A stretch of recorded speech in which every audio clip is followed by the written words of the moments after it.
Conflict it's just everywhere, right? It's part of work, it's part of family, heck, it's just part of being human. It can be a tiny little disagreement over an email or a huge relationship-ending fight. But what if the way we've been taught to think about all that conflict is just fundamentally wrong? Well, today we're going to dive into this really ancient framework that has a surprisingly modern and frankly powerful take on how to handle our disagreements.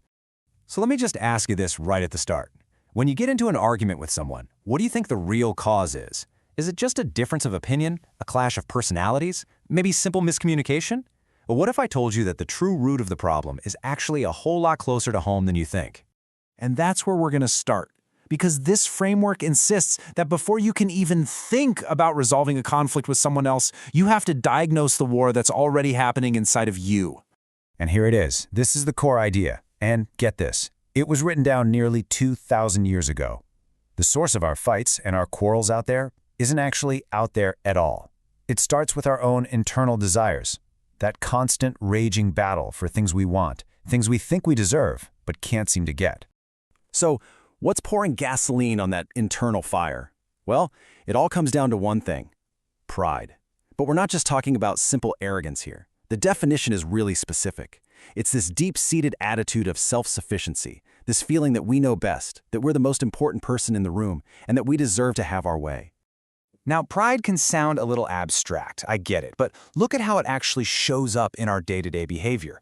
These are the symptoms, that feeling of superiority that makes us look down on other people's ideas, that impatience when things don't go exactly our way, a critical spirit that just finds fault in everybody else, or maybe that unteachable spirit that refuses to listen to feedback. All of these are just giant flashing warning signs that pride is in the driver's seat.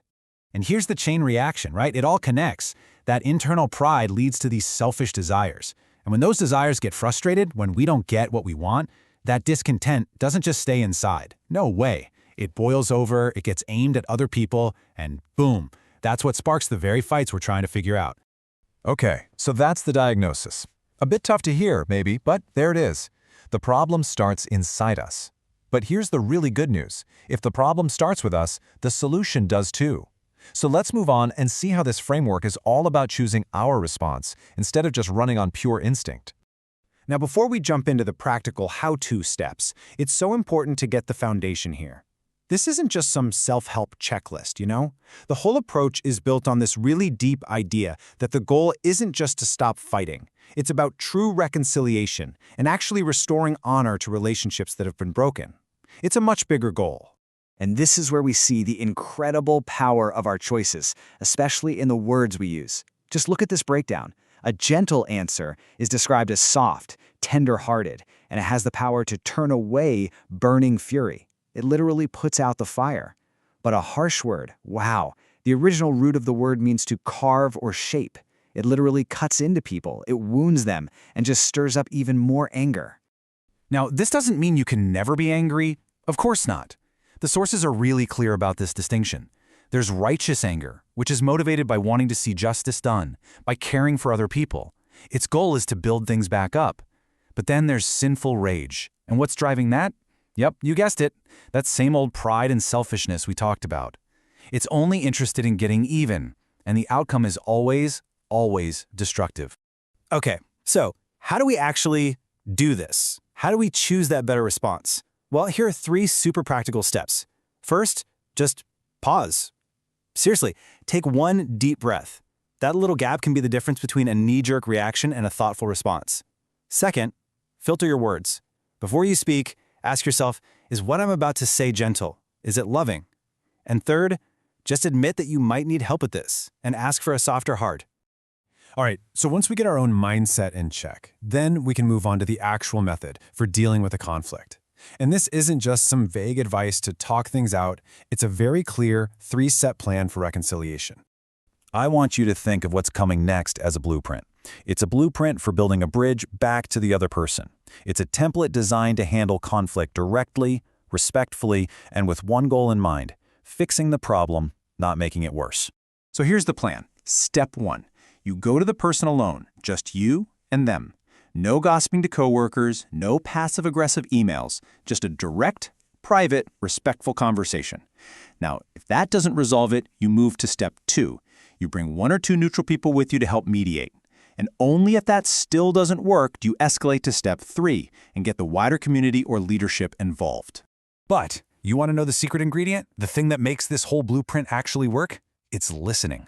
It's so important, in fact, that the original text brings it up 3 separate times in just a few sentences. This process isn't about you getting to deliver a speech about why you're right.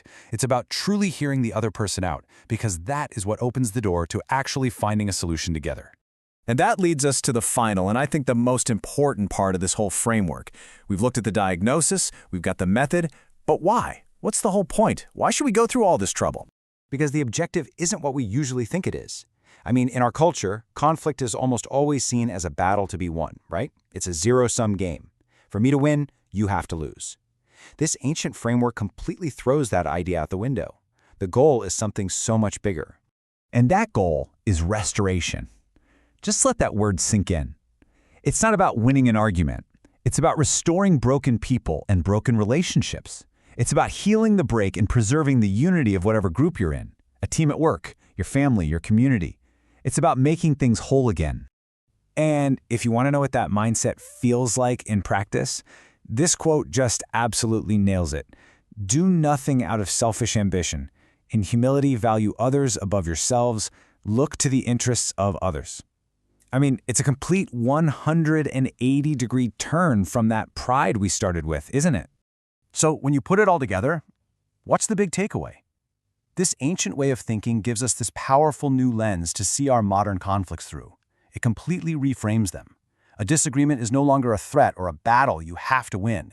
It becomes an opportunity to practice humility, to listen better, and, believe it or not, to actually make a relationship even stronger than it was before. So I'll just leave you with this one question to think about. The next time you find yourself heading into a conflict, big or small, what's your goal going to be? Are you there to fight to win? Or are you willing to do the harder but much more valuable work of trying to restore?